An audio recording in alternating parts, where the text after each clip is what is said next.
জীবন আসলেই সুন্দর যদি আপনি সেটা সুন্দরভাবে উপভোগ করতে পারেন।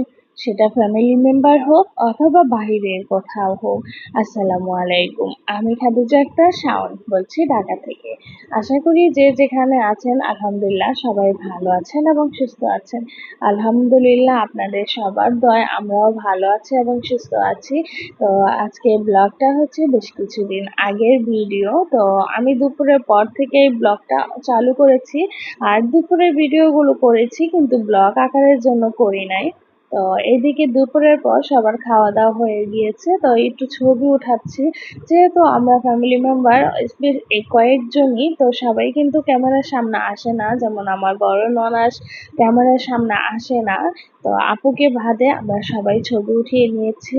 আর আচ্ছা, আপু অপর পাশে রান্না করছিল।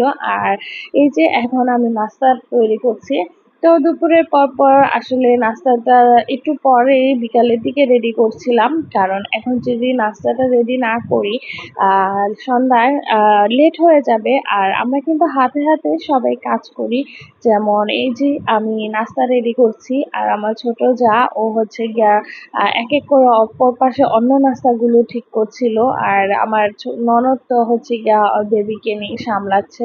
আসলে ছোট বেবি থাকলে তেমন একটা কিছু করা যায় না। আর বড় আপু তো রান্নার দায়িত্ব পেয়ে যায় যেখানেই যায়, কারণ আপুর হাতের রান্না সবাই আমরা পছন্দ করি। আর এই যে এখানে হয়েছে আমার হাতের হালকা পাতলা কিছু নাস্তা। আর এখন সবাই নাস্তা করে নিচ্ছি। আচ্ছা, আমার ব্লগটা কেমন লাগে আমাকে কিন্তু কমেন্ট করে জানাবেন। তো যাই হোক, এদিকে আমার বাসায় আসলে কিন্তু আমরা সবাই হাতে হাতে কাজগুলো করে ফেলি। শুধু আমার বাসায় না, আমরা যেখানেই যাই না কেন আমরা কিন্তু হাতে হাতে সবাই মিলেমিশে কাজ করি। এতে করে হয় কি, একজনের উপর না বেশি একটা প্রেশার পড়ে না। যেমন এই যে আমি থালাবাটি এখন ধুচ্ছি, আর দুপুরে কিন্তু আমার ছোট যা ধুয়ে ফেলেছে। আর আপু তো মানে দুপুর থেকে রান্না করছে। তো আপু সব জায়গায় রান্নার দায়িত্বটা পায়। তো এদিকে আপুকে গুছিয়ে দিয়ে তারপর হচ্ছে গিয়া দুপুরে মানে রাতের রান্নার জন্য আর হচ্ছে তারপর চা দিলাম। চা খাওয়ার পর আপু আবার রান্নাঘরে চলে আসলো, কারণ অলরেডি ঘড়িতে এখন এই মুহূর্তে 8:30টার মতো বাজে।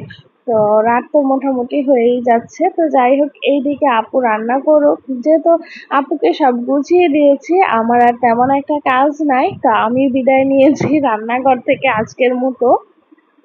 আর এখন এসে বুড়া বেটার সাথে দুষ্টামি করতেছি। তো আর সবাই কিন্তু বুড়া বেটার জন্য মাশাল্লাহ বলবে। তো বুড়া বেটা চলে যাবে, মনটা খারাপ হয়ে গেল। তো কিছুই করার নাই, আর বাবা দেশে ছিল, দেশে থেকে আসলো। তো আমার শাশুড়ি ননদ ওরা চলে যাচ্ছে। তো তাদের সাথে বিদায় দিচ্ছি। আর আমি দুষ্টুমি করতেছিলাম যে দেখি ও যায় কিনা আমার কোলে থেকে, কিন্তু না, যখন আমার মা বাহিরে ছিল ও ঠিক চলে গেছে। তো যাই হোক, এদিকে ওকেও বিদায় দেই আর আমিও বিদায় নিচ্ছি। সবাই ভালো থাকবেন।